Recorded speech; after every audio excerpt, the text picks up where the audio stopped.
Right, yeah, Ron's grant. Yeah. On Wednesday, I decided I was coming. No, actually, it was on Tuesday. I went to the Hackerspace meeting, and I was like, I'm spending a lot of time on this Hackerspace thing, and why don't I just spend something? I have all these projects I've always wanted to do that would take far less time than doing the whole Hackerspace thing. So why don't I just do those instead for like the next couple of days? So instead, I decided to build a CNC.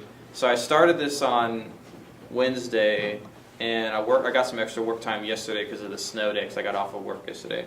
And so this is, if you go to Instructables, there's a page that's like Tom's Easy CNC Build or whatever, and it was posted in 2007, and I've been eyeballing it, oh, that does look really easy, I could do that. And so then I decided I was going to try to build it and cut through some of the junk that I've accumulated over the years in my house, robot parts wise. So I was only going to buy exactly what I needed to build it. I'm not going to, if I've got a part that works, I'm going to use it instead. So first, I bought $30 of pipe, so you can see the pipe, put that together.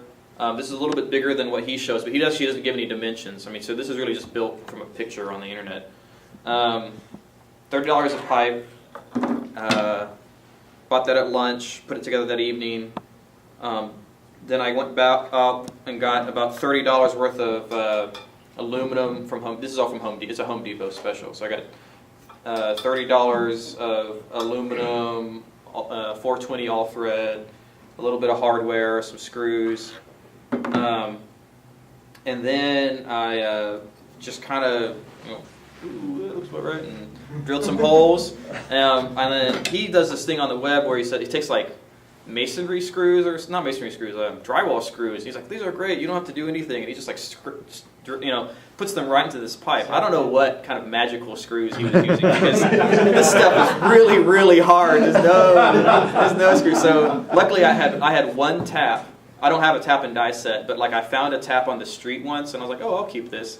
So I found my one tap, and I had one drill. I had the drill bit that actually went with that tap, and so then I drilled the holes and I tapped them. I had to use like a vice grip because I don't have the handle. And so but I was like, I'm not going to buy anything. I've got to do it exactly. So I'm using 632 or whatever hardware, because that's the one tap I have, which turns out to be pretty useful. So then I have a hacksaw, and so I cut all this by hand, and you can tell. I have some spare aluminum that I scavenged. This is a piece of plastic I found in a dumpster that I've been hoarding, I've got that sort of stuff. These are motors that I picked up, I think, from the DPRG at some point in time. This is someone else's, divestiture that I accumulated, and they're pretty nice motors. And I've actually got a couple more of them. I think I've got 4 total. So I'm looking forward to using these, because these are pretty beefy motors. He builds his. It's a little bit smaller, but it uses pretty much the same, type of materials. And he uses the little stepper motors that you get out of old floppy drives. You've probably seen them. They come through here pretty often. And they're about this big, and they're about this deep. So they're significantly smaller than these. So these are pretty beefy motors. So a little bit about how it goes together. U-channel goes to these pipes, attaches. You don't have to get these two pieces parallel, because it's not attached to that piece. This is a little bearing thing he kind of came up with that, you just kind of wail on it with a screwdriver to get it good and tight, and then that holds it, It's really not, it's not a mill. It's going to be a 3-axis machine, but it's really not a mill, it's an engraving machine. Because the whole goal here, there's so many people I know, particularly like Rick Bickle and some other people I know, that have like real mills that can really use CNC. Glenn's got one that it's like, if I ever really needed some zany part, I could probably find somebody to help me build it. But what I really want is to be able to build circuit boards and etch and mill circuit boards like in an afternoon, because now you can go overseas, or you can go through Olimex or whatever and get really nice circuit boards built for really good prices if you want to wait 2 weeks. Well, in 2 weeks I don't care. 2 weeks I'm doing something else. I've lost track of whatever that is. So that's one reason why I'm working so hard on this. And if you're in the IRC channel, I give live status updates on every single part that I build. So The idea here is to get this done by the end of the weekend, to get the mechanicals built together at least. I probably won't have the Z-axis finished, but I want to have like an XY table because I've got some solenoids that I can use to do a pin, so I'll have like a pin plotter by the end of the weekend. I'm going to do all the motor controllers. I have a big stack of Darlingtons, I mean literally like handfuls of Darlington transistors, so I'm just going to build that. I mean that part, like the electronics is easy in my mind. The hard part is really just getting together and actually building all the pieces. So I've got more parts to it, so I'm further along than this shows, but they're not attached, so I didn't want to lose them, so I didn't bring them. But I'll probably have the Y stage done, or the Y stage done by the end of the weekend, certainly, and then hopefully I can make a little Arduino program or ML program to make it draw circles and stuff with a pen, and then maybe I'll lose interest and it'll come up here. Have you thought to the resolution on it? No, but these motors have, I think it's rated. 200 steps. What's that?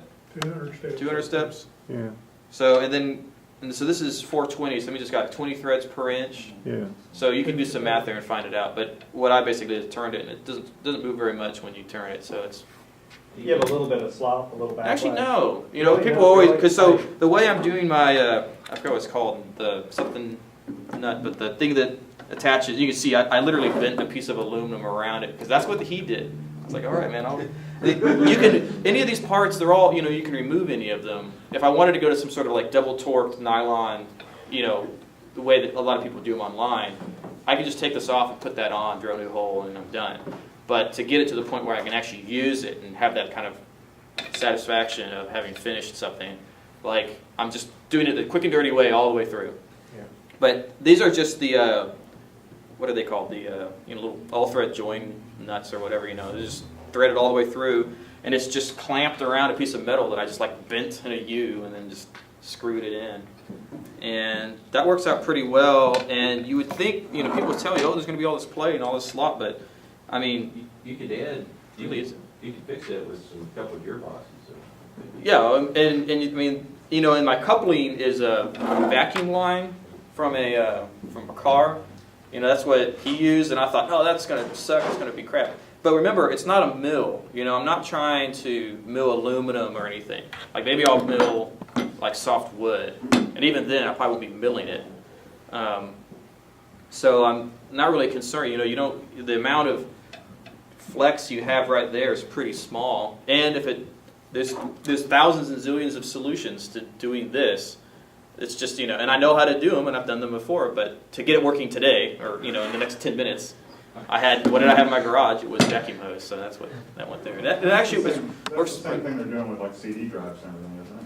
The flexible. Well, the way that you're doing it with no gearbox or anything, that's good enough for a laser. Surely it's good enough. Yeah, but that's a little bit off because they on the laser head they've got a double axis like they've got like a free floating lens assembly that they can move super fast. Build that in? No, I'm not going to build that in. But I took apart a laser. I got the laser out of a CD or a DVD burner at some point in time, and those are so sensitive and easy to burn up that I burned it up. So yeah. But I might do that too. But and that's the other thing that's great about this is that this plate I can build an attachment, a quick attachment where I can put on a pin plotter, a Z-axis, roto tool, laser cutter, vinyl cutter, and it's just like after a while I was thinking, why did I do this earlier? It's not that hard. So hopefully I'll get this done pretty soon, and then I'll be able to make circuit boards. And because that's what I really want to do is I don't really want to make things out of metal or make things out of wood. I want to make circuits. So what tool are you planning on attaching? What's that? What tool are you planning on? He uses a like a Dremel, like a roto tool, and the Dremel I have is the bearing's it's ancient. The bearing, it sounds like it's gonna catch on fire. So, and I wouldn't want to have it turned on and run for several hours. It would drive me nuts. So I might go out and buy a new Dremel or scavenge a Dremel or who knows what. I've seen people build their own. It's just a fast spinning gearbox motor or whatever. So it's not really that difficult just to make one and then put a little attachment for a drill piece. So, anyways, What software are you going to use? The plan now is to use the free Linux distribution EMC. It's